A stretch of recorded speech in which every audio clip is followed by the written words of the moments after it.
Why do you think a man that is selfish loves you? In my language, they say, "Efiniwa." Behavior is like smoke. Change comes from this perpetrator accepting what they've done wrong. Don't accept somebody back into your life because they are promising to change. But that doesn't mean they have to come back into your space. And I always say, forgiveness is not acceptance. You see, a man that abandons you does not love you. What does the Bible say about love? Why do you think a man that is selfish loves you? Why do you think a man that prioritizes himself over you and the kids loves you? Is that love?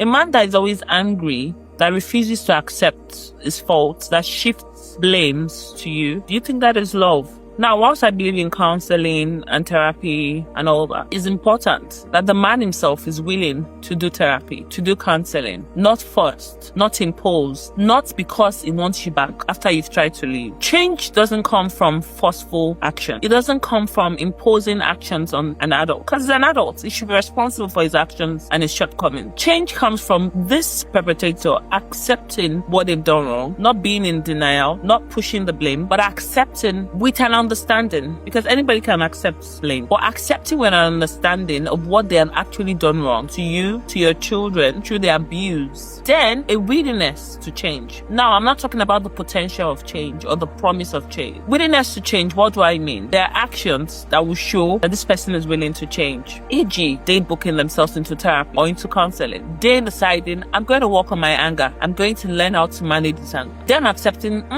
maybe my childhood trauma is what is making me react this way. I'm not going to use that as an excuse. Instead, I'm going to work on it, seek help so I can save my family. So don't just take a man's words as concrete when it promises to change because it wants you back. It's going to be short-lived. Whilst the church does not usually just say, oh, divorce, they talk about separation. And that's why I'm talking about this today. So if you're separated or you're in the process of separation because of abuse, look out for some signs. Acceptance, not blame shifting, not justification. Look out for a man being remorse. Not remorse because he wants you back, but genuine remorse of change. How are you going to truly know if he wants to change? My dear, you can never really know, but time will always tell. In my language, they say, "Efiniwa." Behavior is like smoke. Eventually, it will come up. You cannot cover up with smoke. Over time, it will come up. So when you're in separation, you need to give time. You need to see evidence of this person going to seek maybe anger management therapy, maybe therapy for their childhood trauma, maybe therapy for marriage counseling. I don't know, whatever it is, that is the problem. You need to see actions, not words, not just somebody telling you they will do this. I promise to be better. No. What are the actions? What are the steps this person is taking to have me and the children back in his life? Don't be in denial, because denial is one place that a lot of victims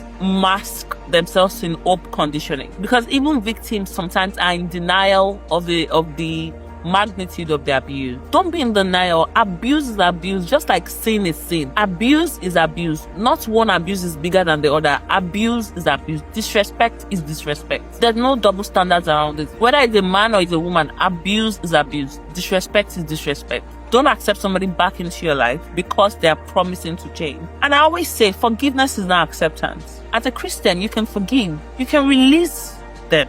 But that doesn't mean they have to come back into your space. That doesn't mean they have changed. Because you're forgiving doesn't mean the person you're forgiving has changed. You are the one that has changed. You've had a change of heart towards them. But have they really changed? Because this is what happens when some victims take back the perpetrator, then they unalive them, or worse even happens, and they find themselves stuck for years. So my dear, don't be confused. Don't accept the promise of change.